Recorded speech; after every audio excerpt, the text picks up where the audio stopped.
आपका current electricity, ठीक, current electricity. तो इसमें फर्स्ट आप करंट क्या चीज़ है, करंट को आप डिनोट करते हो कैपिटल आई से या स्मॉल आई से, ठीक। करंट क्या है, current is defined as the flow of charges divide by total time, ऐसे बोलोगे आप, ठीक। अगर मैं बात करूं इंस्टेंटेनियस करंट की, इंस्टेंटेनियस करंट की, तो वो कितना आएगा, I इक्वल्स टू आप बोल सकते हो D Q by D T, ठीक। इसको मैं बोलूँगा इंस्टेंटेनियस करंट। और अगर अब मैं बात करूँ एवरेज करंट की, तो वो कितना आएगा, वो आएगा delta Q divide by delta T, delta Q divide by delta T, ठीक। इसको बोलोगे average charge average time, average charge average time. अब नेक्स्ट करंट आ गया, इलेक्ट्रिसिटी आ गई। अब हम थोड़ा सा इसमें बात करते हैं। देखो, अगर हम बात करें कि करंट फ्लो हो रहा है तो किस मटेरियल में फ़्लो होता है, तो बेसिकली आपने मटेरियल पढ़े हुए हैं, ठीक है। मटेरियल्स कौन कौन से पढ़े हैं, कंडक्टर्स, इंसुलेटर्स, जो रफली आप मटेरियल पढ़ रहे हो अभी तक। कंडक्टर, इंसुलेटर, और एक आपने पढ़ा था डाइलेक्ट्रिक, जो लास्ट लेक्चर में आपने पढ़ा है। Conductor, insulator, dielectric. कंडक्टर क्या है, in which there are free electron, इसमें क्या है, फ्री इलेक्ट्रॉन्स है। इंसुलेटर क्या है, इंसुलेटर में क्या है, जितने पॉजिटिव उतने नेगेटिव हैं और फ्री नहीं है, नो फ्री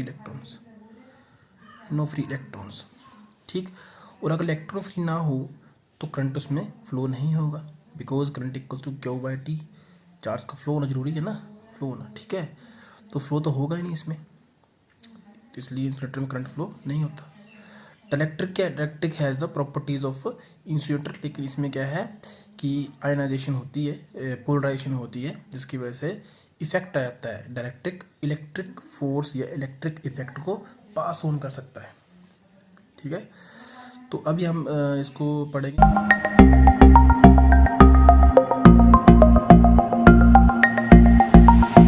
कंडक्टर के रिस्पेक्ट में,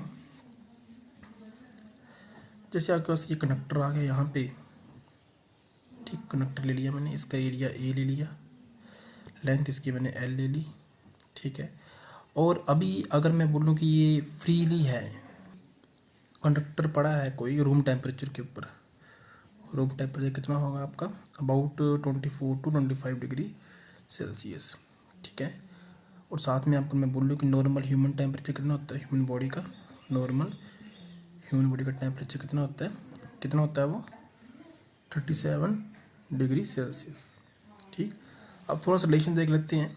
अगर मैं बात करूँ 0 डिग्री सेल्सियस को कि वो फ़ारेनहाइट में कितना होता है, डिग्री फ़ारेनहाइट में, तो ये होता है 273.15।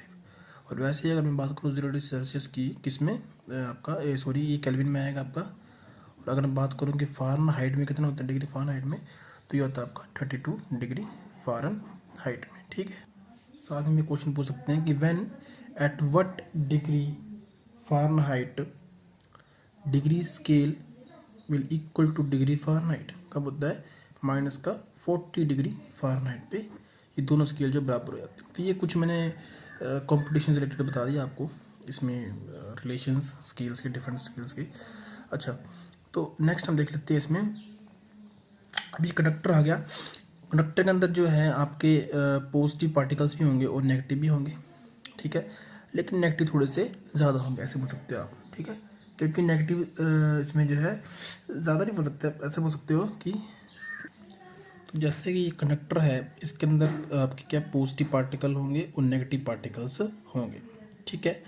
अब होगा क्या, जितने पॉजिटिव होंगे उतने नेगेटिव होंगे, क्यों, क्योंकि कोई भी मटेरियल है, कोई भी बॉडी है आपकी, वो हमेशा कैसे रहती है, न्यूट्रल स्टेट में रहती है, तो कंडक्टर में आप ऐसा नहीं बोल सकते कि कंडक्टर में जो इलेक्ट्रॉन ज़्यादा होते हैं इसलिए वो करंट कंडक्ट करता है, ऐसा नहीं है। दोनों में नंबर ऑफ इलेक्ट्रॉन्स और नंबर ऑफ जो है पॉजिटिव पार्टिकल्स इक्वल होते हैं। डिफरेंस ये है कि कंडक्टर में ये जो नेगेटिव है ये फ्री होते हैं, they are free to move, ठीक है। तो इसमें अगर मैं कोई कनेक्टिंग बॉडी ऐसे ही करके कंसीडर कर लेता हूँ जिसका क्रॉस सेक्शन एरिया ए है और लेंथ जो है वो एल है, ठीक। तो वैसे ही इसके अंदर इलेक्ट्रॉन्स तो हैं, लेकिन वो कैसे हैं, उनकी एक प्रॉपर मोशन नहीं है। अगर ये प्रॉपर रूम टेम्परेचर पड़ा हुआ है, यानी कि आपने नॉर्मली कोई कंडक्टर, कोई वायर आयरन की या कॉपर की अपने घर पे रखी है, तो अगर आपको पूछा जाए तो क्या उसके अंदर इलेक्ट्रॉन्स रेस्ट पे हैं, तो नहीं, उसमें इलेक्ट्रॉन्स लगातार जो है मूव करते हैं इन ए जिगजैग पाथ, ठीक है। लेकिन जो इनकी मूवमेंट है ये हम बात करेंगे यहाँ पे वेलोसिटी वेक्टर की, यानी कि वेलोसिटी जो है वो इलेक्ट्रॉन्स की क्या आएगी, ज़ीरो आ जाती है, ठीक है। लेकिन जैसे ही आप इसमें एक एक्सटर्नल एनर्जी सप्लायर यानी कि आप इसको बोल सकते हो कि आप यहाँ पे बैटरी कनेक्ट करते हो, बैटरी कनेक्ट, ठीक। तो बैटरी क्या करती है, ठीक है, बैटरी गिव्स एनर्जी, बैटरी जो एनर्जी देती है, ठीक है। कैसे, इसको कैसे समझ सकते हो आप, देखो वैसे तो कंडक्टर में ओनली नेगेटिव पार्टिकल्स ही मूव करते हैं, लेकिन हम अपने कंसेप्ट को समझने के लिए, ताकि हमारी बेटर अंडरस्टैंडिंग जो है वो इसमें बिल्डअप हो जाए, इसलिए हम इसको हम एज्यूम करके चलेंगे कि जो पॉजिटिव पार्टिकल है वो भी इसमें मूव करेंगे, ताकि आपको ईजिली ये समझ में आ जाए, ठीक है। ये आपका पॉजिटिव एंड आ गया, नेगेटिव एंड आ गया। अगर पोटेंशियल की बात करूँ तो बैटरी को वो ईएमएफ, बैटरी का जो पोटेंशियल है उसको हम ईएमएफ भी बोल सकते हैं, इलेक्ट्रोमोटिव फोर्स, ठीक है। तो वी तो पोटेंशियल डिफरेंस है और ईएमएफ क्या है, इलेक्ट्रोमोटिव फोर्स। अब फर्क आता है कि पोटेंशियल डिफरेंस और ईएमएफ में क्या डिफरेंस है। तो पोटेंशियल डिफरेंस वो है कि जब आपने इसको अप्लाई कर दिया है, और ईएमएफ आएगा जब आपने बैटरी को अभी तक यूज़ नहीं किया है, ठीक है। तो इसका मतलब ये बोल सकते हो कि ईएमएफ हमेशा जो है ग्रेटर आएगा पोटेंशियल डिफरेंस से। क्यों, क्योंकि ईएमएफ वो वैल्यू है जब वो अभी सेल आपका यूज़ नहीं हुआ। अगर मान लेते हैं ये 8 वोल्ट ईएमएफ आ रहा है, यूनिट्स सेम रहते हैं इसके, ठीक है। जब आप बैटरी यूज़ करोगे तो ईएमएफ जो थोड़ा कम आएगा, इससे ये 7.5 हो जाएगा जो वोल्टेज आएगी इसकी, ठीक है। इसलिए EMF is always greater than potential difference, ठीक है। तो ये चीज़ बता दी मैंने आपको। जैसे ही आप पोटेंशियल डिफरेंस अप्लाई करोगे, यानी कि आप एनर्जी दोगे, किसको दोगे एनर्जी, तो जैसे आपने ये सर्किट कंप्लीट कर दिया ना, इसको आपने ज्वाइन कर दिया, ज्वाइन करोगे तो मैं फिर बता रहा हूँ आपको कि पॉजिटिव ऐसे मूव नहीं करते हैं, ठीक है। ओनली इलेक्ट्रॉन्स ही जो है नेगेटिव ही मूव करते हैं। लेकिन समझने के लिए, कंसेप्ट को बिल्डअप करने के लिए मैं आपसे अज्यूम करके चल रहा हूँ कि पॉजिटिव मूव करेंगे। तो जैसे ही पॉजिटिव पार्टिकल यहाँ से मूव करेंगे, ठीक है, तो देखो ये लोअर पोटेंशियल है, ठीक है, ये लोअर पोटेंशियल है, यानी कि जब जो पॉजिटिव पार्टिकल यहाँ से आएंगे उनके पास एनर्जी कितनी है, जीरो एनर्जी है। लेकिन जैसे यहाँ जाएंगे, यहाँ से एनर्जी लेके फिर वो आगे पास होंगे, यानी कि यहाँ पे जो भी पॉजिटिव पार्टिकल आएंगे उनकी एनर्जी जो है इक्वल टू जीरो नहीं होगी, यहाँ पे एनर्जी जीरो होगी। तो जैसे यहाँ जाएंगे एनर्जी लेके जाएंगे और एनर्जी को यहाँ पे वो दे देंगे। अब इस कंडक्टर में अंदर क्या होगा कि जैसे ही यहाँ से वो एंटर करेंगे तो एनर्जी लेके जाएंगे वो, हम ग्राफ में समझ लेते हैं कि अगर कंडक्टिंग लेंथ ये 0 है, ये L है, यहाँ से जैसे ही वो एंटर करेंगे पार्टिकल, उनकी एनर्जी फुल होगी, और जैसे ही वो एंड की तरफ जाएंगे यानी कि लेंथ पूरी हो जाएगी, इनकी एनर्जी पूरी की पूरी 0 हो जाएगी। फिर से यहाँ से इस बैटरी से एनर्जी लेंगे, फिर ये एनर्जी दे देंगे, एनर्जी लेंगे, एनर्जी दे देंगे। तो इस टाइप से क्या होगा कि ये एनर्जी जो है ये कैरी करके किसी न किसी सब्सटेंस में हम यूज़ करेंगे, ठीक है। अब एनर्जी कहाँ लगी, जैसे घर पे आपके फ़ैन चल रहे हैं, लाइट बल्ब जल रहा है, या आप प्रोजेक्टर देख रहे हो, या कुछ भी कंप्यूटर सिस्टम चला रहे हो, तो वो एनर्जी जो है वो बैटरी एनर्जी जो है वो एनर्जी बैटरी दे रहा है आपको। तो इस वे में जो है ये आपका करंट चलेगा, ठीक है, ठीक है। तो करंट की डेफिनेशन क्या पढ़ी थी आपने, चार्ज अपॉन टाइम। हाँ, तो चार्ज मूव हुए तभी विद रिस्पेक्ट टू टाइम करके हमारे पास करंट आया है। तो ये आपका बेसिक सा फंक्शन है कंडक्टर का, कंडक्टर कैसे वर्क करता है। अगर आपसे पूछा जाए कि कंडक्टर में चार्ज कैरियर्स कौन है, तो आप बोलोगे electron, because in conductors only electrons are free to move. वैसे ही बोला जाए सेमी कंडक्टर्स में, तो वहाँ पे क्या होंगे आपके पास electrons and holes, electrons and holes are vacant sides, ठीक है। नेक्स्ट पूछा जाए आपको कि गैसेस में कौन चार्ज कैरी करता है, तो करते हैं पॉजिटिव आयंस एंड इलेक्ट्रॉन्स। तो ये आपसे 1 मार्क्स में क्वेश्चन जो है एमसीक्यू में पूछ सकते हैं, ठीक है। तो आपने इस चीज़ का ध्यान रखना है। नेक्स्ट आपके पास आता है इसमें कि करंट की बात की आपने, करंट जो है वो क्या है, current equal to charge upon time, current equal to charge upon time. अब मैं अगर आपसे पूछूं कि करंट कैसी क्वांटिटी है, स्केलर है या वेक्टर है, आप क्या बोलोगे? आप बोलोगे स्केलर, ठीक है। लेकिन इसके अलावा जो थर्ड हमारे पास जो है कैटेगरी आती है वो होती है टेंसर की, ठीक है। तो बेसिकली जो करंट है इसको हम टेंसर बोलते हैं, इसको हम टेंसर बोलते हैं। क्यों बोलते हैं? क्योंकि it has some properties like scalar and some properties like vector, ठीक। यानी कि डायरेक्शन तो मैटर करती है, लेकिन स्केलर की तरह ये सब्ट्रैक्ट और ऐड होता है। जैसे मैं अगर बात करूँ कि यहाँ से करंट जो है इस पॉइंट पे 5 एम्पियर जा रहा है, ठीक, और इस पॉइंट पे जो करंट है वो 1 एम्पियर जा रहा है, ठीक है। तो इस तरफ कितना करंट गया होगा? 5 - 1 कितना हो गया? 4 एम्पियर, ठीक है। तो यहाँ पे आपने कोई एंगल का यूज़ नहीं किया, क्योंकि जब आप एंगल का 2 वेक्टर्स में एंगल का यूज़ करते हो रिजल्टेंट निकालने के लिए, जैसे अगर मैं यहाँ से एंगल मेज़र कर लेता और मैं इस थर्ड वेक्टर को आर को निकालता तो मैं एंगल का यूज़ करता, ठीक। लेकिन मैंने कोई एंगल का यूज़ नहीं किया, मैंने डायरेक्ट इसको जो है लाइक ए स्केलर इसको मैंने सब्ट्रैक्ट करके निकाल दिया। तो इसलिए करंट जो है ये ऐड लाइक स्केलर, लेकिन इसकी वेक्टर का भी फर्क पड़ता है, तो हम इसको बोलेंगे टेंसर क्वांटिटी। तो अगर आपको क्वेश्चन में एमसीक्यू में या किसी कंपटीशन एग्जाम में अगर स्केलर वेक्टर ऑप्शन दी गई है तो आप स्केलर टिक करो, ठीक होगा। लेकिन इसके अलावा अगर तीसरी क्वांटिटी भी दी गई है टेंसर स्केलर वेक्टर, तो आप टेंसर टिक करोगे तो ज़्यादा अच्छा होगा और यही आपका आंसर करेक्ट होगा, ठीक है। और इसके नेक्स्ट ही अगर हम आपने कई बार क्वेश्चन पढ़ा होगा, पेपर में क्वेश्चन आता है कि वाई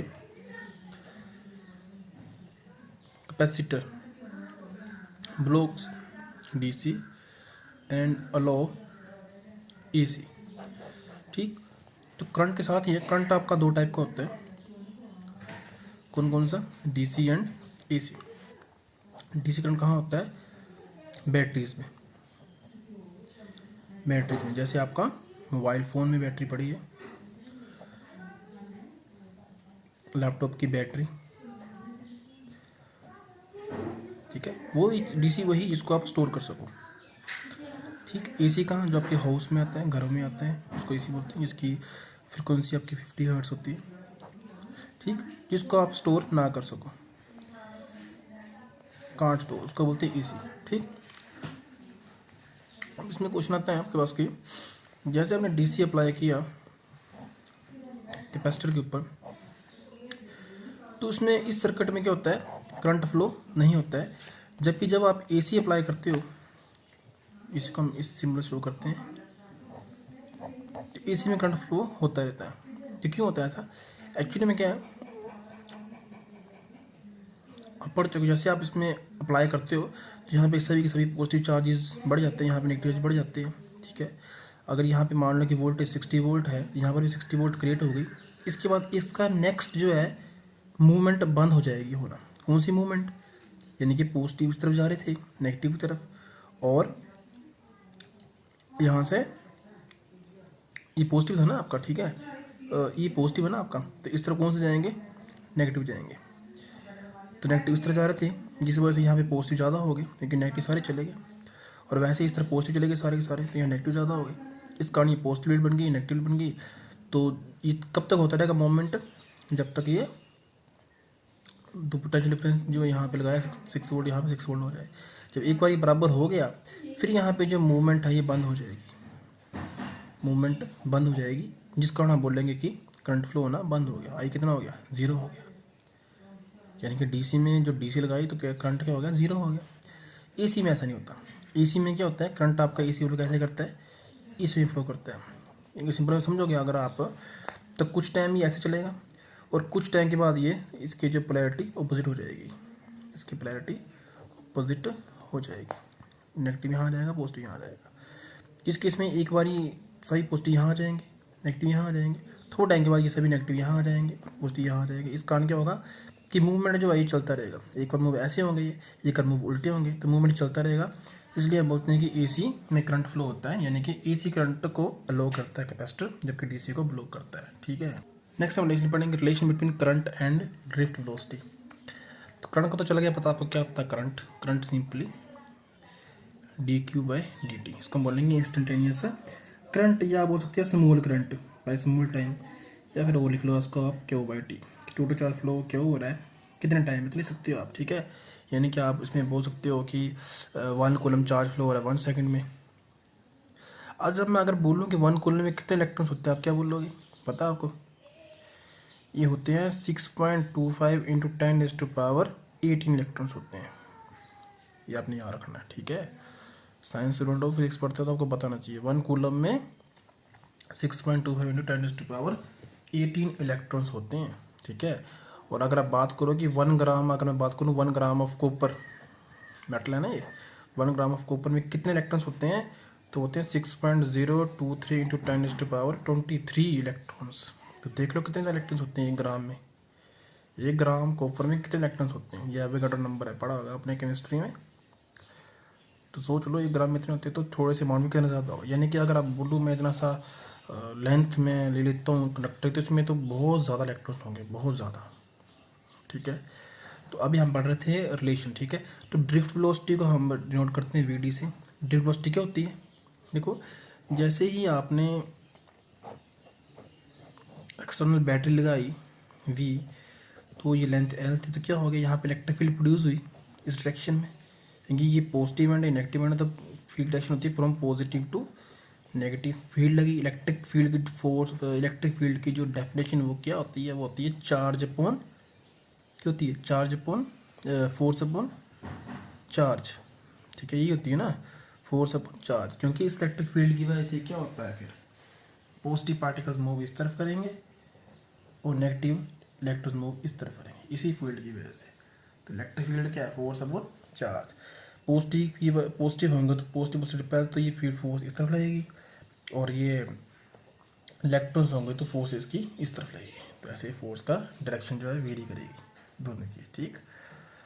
और अब नेक्स्ट मुझे रिलेशन चाहिए वी के साथ। मैंने पोटेंशियल डिफरेंस वी अप्लाई किया। पोटेंशियल डिफरेंस क्या है, पढ़ चुके हैं ना कल आप। It is a stored energy, energy store की हुई है इसमें बैटरी में, तो एनर्जी अब दे रहा है, ठीक है। कल भी आपने पढ़ा था ना इसमें, जैसे मैं बोल दूँ कि भाई यहाँ पे एक बॉक्स पड़ा आपका, और ये बॉक्स को आपने यहाँ तक लेके जाना है, ठीक है। तो कितनी एनर्जी चाहिए आपको, काम करना पड़ेगा आपको। काम कर दिया आपने, डब्ल्यू काम किया, अब ये काम यहाँ पे आपने इसको ऊपर रख दिया बॉक्स को, ठीक है। तो बॉक्स नीचे आ सकता है, वापस आ सकता है ना, हाँ आ सकता है। तो आने की एनर्जी कहाँ से आएगी, यहीं से आएगी जो आपने काम किया था। This word N equals to energy, तो वही चीज़ यहाँ अप्लाई हो गई आपकी, ठीक है। तो यहाँ पे हम देखेंगे पोटेंशियल डिफरेंस और ई और वी के बीच में क्या रिलेशन है, ये आपने पहले पढ़ चुके हो। क्या पढ़ा आपने पढ़ा लास्ट लेक्चर में कि भाई जो आपका इलेक्ट्रिक फील्ड है, it is a gradient of potential difference, it is a gradient of potential difference. तो यहाँ से देखो तो v equals to E R आ गया, v equals to E R, यानी कि v equals to E into length कितनी l है, यानी कि इलेक्ट्रिक फील्ड किसके बराबर आ गया आपका, electric field v upon l इसके बराबर आ गया, ठीक है। अब देखो v क्या है इसमें, v है आपका पोटेंशियल डिफरेंस। क्या है v आपका, v आपका पोटेंशियल डिफरेंस है, v आपका पोटेंशियल डिफरेंस है। तो अभी हमने vd निकालना है, ड्रिफ्ट वेलोसिटी निकालनी है। तो v अलग है और ये vd अलग है, ये ड्रिफ्ट वेलोसिटी, ये पोटेंशियल डिफरेंस है, ठीक। अगर मैं बात करता हूँ कि मैं बोलता हूँ कि इसमें इलेक्ट्रॉन्स बहुत ज़्यादा इलेक्ट्रॉन्स है ना, मैं मान लेता हूँ कि इसमें n नंबर ऑफ इलेक्ट्रॉन्स है, n number of electrons per unit volume ले लेते हैं इसको, पर यूनिट वॉल्यूम, ठीक। पर यूनिट वॉल्यूम में n इलेक्ट्रॉन्स है। मैं बोलता हूँ कि जब हमने ईएमएफ अप्लाई नहीं किया है, ईएमएफ यानी कि यही जो अपने पावर सप्लाई की नहीं किया मान लो, तो उसमें इलेक्ट्रॉन्स की वेलोसिटी मान लेते हैं कितनी है, u1 u2 और so on up to un है वेलोसिटी किसकी, इलेक्ट्रॉन्स की, ईएमएफ अप्लाई करने से पहले, ठीक है। और जैसे ही मैंने इसमें ईएमएफ लगाया, इनकी वेलोसिटीज आ गई v1 v2 v3 and so on up to vn, ये वेलोसिटीज आ गई आफ्टर ईएमएफ अप्लाइजेशन, ठीक है। ये बिफोर आ गए, बिफोर ईएमएफ, ये आ गए आफ्टर, ठीक। अब मैं ऐसा करता हूँ, मैं ये करता हूँ कि जब मैंने ये, अगर मैं एक फर्स्ट इलेक्ट्रॉन की बात करूँ कि इलेक्ट्रॉन जो है वो u1 था वेलोसिटी शुरू में, बाद में इसकी वेलोसिटी जो लगाने के बाद v1 हो गई, और कितने टाइम में हो गई, यानी कि वेलोसिटी चेंज कितने टाइम में आया, वो आया t1 टाइम में, जिसको मैं सेकंड इसमें क्या बोल सकता हूँ, relaxation time, relaxation time, relaxation time ऐसे बोल सकता हूँ। ठीक है, तो उसका इसी में समझ सकते हो। तो आपने +1 में रिलेशन पढ़ा हुआ है, इक्वेशन ऑफ मोशंस पढ़ी है, relation v equal to U plus A T पढ़ा है, एक s equal to U T plus half A T square पढ़ा है, और एक रिलेशन पढ़ा आपने V square minus U square equal to 2as। ठीक है, तो इसमें अभी हम जो है स्मॉल में बात कर रहे हैं, इलेक्ट्रॉन की बात कर रहे हैं, स्मॉल डिस्प्लेसमेंट की बात कर रहे हैं। तो स्मॉल डिस्प्लेसमेंट केस में हम जो है सिर्फ अपना इसको रखेंगे इन वेलोसिटीज़ के ही रिस्पेक्टिव में, इसको हम रखेंगे, कंटिन्यू रखेंगे रिलेशंस को। देखो यहाँ पे v, यहाँ पर यहाँ u भी है, तो यहाँ पे हम जो है डिस्प्लेसमेंट s के यूज़ नहीं करेंगे। अभी हम सिर्फ फाइनल वेलोसिटी और इनिशियल वेलोसिटी के ऊपर और टाइम मेन क्या है, इन तीनों के ऊपर फोकस करके हम इसको निकालेंगे रिलेशन को, क्योंकि हमें चाहिए ड्रिफ्ट वेलोसिटी। ठीक है, और साथ में हम ये मान के चले हैं कि ड्रिफ्ट वेलोसिटी हर एक इलेक्ट्रॉन की सेम रहेगी, ड्रिफ्ट वेलोसिटी हर एक इलेक्ट्रॉन की सेम रहेगी। तो हम वही ऑन एन एवरेज निकाल लेंगे ड्रिफ्ट वेलोसिटी। ठीक है, ड्रिफ्ट वेलोसिटी सेम कैसे रहेगी, जब आप इसकी एवरेज निकालोगे। ठीक, तो हम ऐसे बोल सकते हैं कि drift velocity is an average of velocities of all electrons. ठीक, अब यहाँ से v कितना आ गया, v1 equals to u1 plus at1। ठीक है, अब इससे एक्सेलरेशन कितनी आएगी, देखो एक्सेलरेशन निकालने का बहुत ईजी है, न्यूटन्स का जो फर्स्ट लॉ है जो हमने प्लस में पढ़ा है, F equal to M, A equals to F upon M, और F क्या है अभी पढ़ा आपने, F equals to Q E, समझिए। और हम बात करें इलेक्ट्रॉन्स की, तो चार्ज क्या होगा, माइनस का ई डिवाइड बाई एम। ये वैल्यू आ गई आपकी ए की, ये वैल्यू ए की आप यहाँ पुट करो और v1 यहाँ पुट करो, उसी हिसाब से इसकी तरह ही v2 v3 v3 जो निकाल लो। तो लास्ट में जो आपका रिलेशन जो आएगा वो आएगा आपका 0 plus A T, 0 plus A T, ये मैंने ऑन एन एवरेज टाइम ले लिया है, और जो इनिशियल वेलोसिटी इलेक्ट्रॉन्स की मैंने एज्यूम कर लिया है 0 है। ठीक है, क्यों, क्योंकि इसमें मैं बात कर रहा हूँ वेक्टर क्वांटिटीज़ की, किस क्वांटिटीज़ की, वेक्टर क्वांटिटीज़ की। तो जैसे ही इलेक्ट्रॉन्स अगर शुरू में बात करो, तो इलेक्ट्रॉन मान लो यहाँ से मूव हुआ, इलेक्ट्रॉन यहाँ जाएगा, यहाँ यहाँ यहाँ यहाँ यहाँ ऐसे मूव करेगा, ऐसे मूव करेगा, और वापस यहीं पर आ जाएगा। ठीक है, तो वापस उसी पॉइंट पर आ जाएगा, इसलिए इसकी इनिशियल वेलोसिटी 0 आएगी। ठीक है, तो जस्ट समझाने के लिए आपको रिलेशन प्रॉपर यूज़ करने के लिए कंसीडर किया गया था u1 u2 वगैरह, लेकिन ये सारा क्या आएगा, 0 आएगा, क्योंकि इलेक्ट्रॉन की वैसे ऑन एन एवरेज डिस्प्लेसमेंट 0 होती है। जब डिस्प्लेसमेंट 0 होगी तो वेलोसिटी भी 0 होगी। ठीक है, स्पीड 0 नहीं होती इसकी। ठीक है, जो स्पीड है वो 0 नहीं होती इलेक्ट्रॉन्स की, स्पीड जो इलेक्ट्रॉन्स की वो अप्रॉक्सीमेटली 10⁵ मीटर पर सेकेंड आती है। ठीक है, तो वेक्टर वेलोसिटी 0 होगी, स्पीड 0 नहीं होगी। तो आपसे ये भी क्वेश्चन 1 मार्क्स से पूछ सकते हो। तो ये आप यहाँ पे रिलेशन जो ए और टी का पुट कर लो, तो आपको आ जाएगा रिलेशन जो है माइनस का ई, ये देखो ई की वैल्यू यहाँ से ई डिवाइड बाई एम। ठीक, और साथ में आएगा आपका टाइम, टाइम कितना आ गया, टी। ठीक, रिलैक्सेशन टाइम को जो है नोटबुक में आप लिख सकते हो टाउ से। ठीक है, टाउ। अब टाउ को यहाँ पे रिलैक्सेशन टाइम यूज़ भी किया गया है, और +1 में टाउ को आपने पढ़ा था टॉर्क के रूप में। ठीक है, तो एम आ गया, बाहर में अब इलेक्ट्रिक फील्ड जो है इसको लिख सकते हो वी की फॉर्म में, क्या होता है लिखा भी आपने v/L। तो ये रिलेशन आ गया आपका ड्रिफ्ट वेलोसिटी का। ठीक है, ये रिलेशन आ गया आपका ड्रिफ्ट वेलोसिटी का। तो अब देखो मैं लिखता हूँ डेफिनेशन ऑफ करंट, क्या होती है, Q/T, क्या होती है Q/T। ठीक है, अब मैं बात करूँगा पूरे होल कंडक्टर की। मैंने स्मॉल बात कर ली पहले कि मैं स्मॉल एरिया लेके कर रहा था सोल्व करके, स्मॉल से इसमें इलेक्ट्रॉन्स की सिर्फ वेलोसिटी को देखा कि वेलोसिटी पहले u1 थी, अप्लाई किया, और जो इलेक्ट्रॉन की वेलोसिटी मान लो यहाँ पे थी u1, और अप्लाई किया तो वेलोसिटी इलेक्ट्रॉन की बन गई v1। तो यहाँ से मैंने सिर्फ ये वेलोसिटी को चेंज करके मैंने ड्रिफ्ट वेलोसिटी निकाल ली, यानी कि ऑन एवरेज इलेक्ट्रॉन्स की मूव करने की कितनी वेलोसिटी है वो मैंने निकाल ली है vd, ऑन एन एवरेज सभी इलेक्ट्रॉन्स की। ठीक है, यानी कि बोल सकता हूँ कि सभी इलेक्ट्रॉन्स की, अगर यहाँ पे आपके 10 इलेक्ट्रॉन्स हैं, 3 इलेक्ट्रॉन्स हैं, 10 जो मान लो इस तरह मूव करेंगे, तो तीनों की वेलोसिटी जो मूव करने की कैसी होगी, vd होगी, वो इसके बराबर होगी। तो I कुछ Q/T आ गया।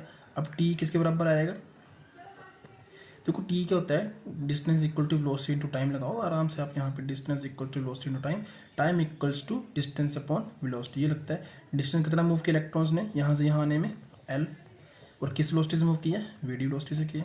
ठीक, तो T की वैल्यू तो हमें मिल गई, एल अपॉन वी डी।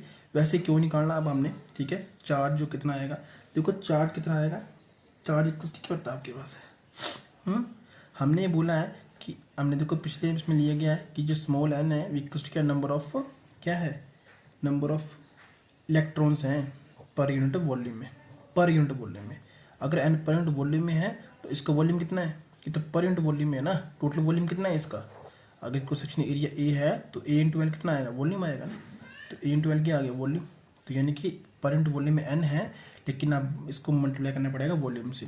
तो एन जो हमारे पास जो है नंबर ऑफ इलेक्ट्रॉन्स कितने आ गए, एन ए एल, ये तो नंबर ऑफ आ गए ना, नंबर ऑफ इलेक्ट्रॉन्स आ गई, ठीक है। पूरे कंडक्टर में कितने आ गए, एन ए एल। अब चार्ज कितना है, चार्ज कितना है इसमें, ई है, हर एक इलेक्ट्रॉन की चार्ज कितना है, ई है ना। इसमें आप साइन छोड़ दो, हम जस्ट इसका चार्ज लेके चल रहे हैं, ठीक है। तो चार्ज कितना आएगा इसमें, ई। बस ये क्यू की वैल्यू आ गई आपके पास, इसको आप ऊपर पुट कर दो यहाँ पे, I equals to N A L E divide by L V D, divide by L V D. तो ये रिलेशन आपका ड्राइव हो गया। अब नेक्स्ट यहाँ पे एल से एल जो है कैंसिल आउट हो जाएगा, तो I equals to N A E V D. तो ये आपका रिलेशन ड्राइव हो गया between current and drift velocity. अब इसमें ऐसा है कि हमने जो लास्ट रिलेशन ड्राइव किया, यहाँ पे देखो acceleration equals to minus E E by E M, और यहाँ पे जो वी डी निकाला हमने, V D equals to minus E V tau by M L. यहाँ पे नेगेटिव साइन क्या है, इसको जस्ट ये मत समझो आपकी ये माइनस का हमने चार्ज लिया गया है, माइनस का 1.6 इंटू 10⁻⁻⁻, माइनस का 19 कूलम, ये होता है चार्ज ऑन इलेक्ट्रॉन माइनस लेके, ठीक है। लेकिन अगर यहाँ वेक्टर लगा दूँ मैं, तो एक्चुअली में ये बता रहा है नेगेटिव साइन कि जो वी डी है, ड्रिफ्ट वेलोसिटी जो है, उसकी जो है डायरेक्शन है वो ई के ऑपोजिट है। ये जो ई है इसके ऑपोजिट, या बोल सकते हो पोटेंशियल डिफरेंस के ऑपोजिट है, ठीक है। तो अभी तक आपने पढ़ लिया इसमें करंट और ड्रिफ्ट वेलोसिटी का रिलेशन। इसमें आपने इस चीज़ में कंफ्यूज नहीं होना है कि आपने यहाँ पे माइनस ई लेना है या ई लेना है, ठीक है, माइनस ई लेना है या पॉजिटिव ई लेना है, क्योंकि एक्चुअली में करंट जो है it is A flow of charges, ठीक है, फ्लो ऑफ चार्जेस है ये। अब चार्जेस कौन से, पॉजिटिव भी होता है चार्ज और नेगेटिव भी चार्ज होता है, ठीक है। लेकिन हम ऐसा मानते हैं कि एटम्स में जो आपके जो प्रोटॉन्स हैं वो फिक्स रहते हैं, इसलिए कंडक्टर में जो फ्लो ओनली इलेक्ट्रॉन्स होते हैं। तो इलेक्ट्रॉन्स फ्लो अगर इस तरफ करते हैं तो करंट आपका इस तरफ फ्लो होता है, ठीक है।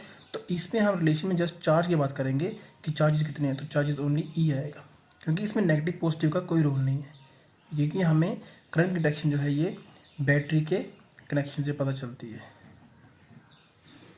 नेक्स्ट हम इसमें डिस्कस करेंगे अब हम इम्पोर्टेंट लॉ, ओहम्स लॉ, जो कि बेसिक लॉ है और बहुत ही ज़्यादा इम्पोर्टेंट है।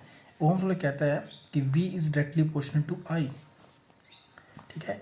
इसमें आप I डायरेक्टली प्रोपोर्शनल V नहीं कर सकते, अगर ऐसा बोलोगे तो ये गलत हो जाएगा। V ही डायरेक्टली प्रोपोर्शनल टू I है, और डायरेक्टली पोर्शन हटाओगे तो आई आर आता है, और आर होता है आपका रेजिस्टेंस। रेजिस्टेंस जो है डिपेंड करती है आपकी, रेजिस्टेंस जो है डायरेक्टली पोर्शन होती है लेंथ अपॉन एरिया, और यहाँ पे डायरेक्टली पोर्शन हटाओगे तो कौन सा हटाएगा, जिसको हम बोलेंगे रो एल बाई ए, और ये रो है आपका रेजिस्टिविटी ऑफ द मटीरियल,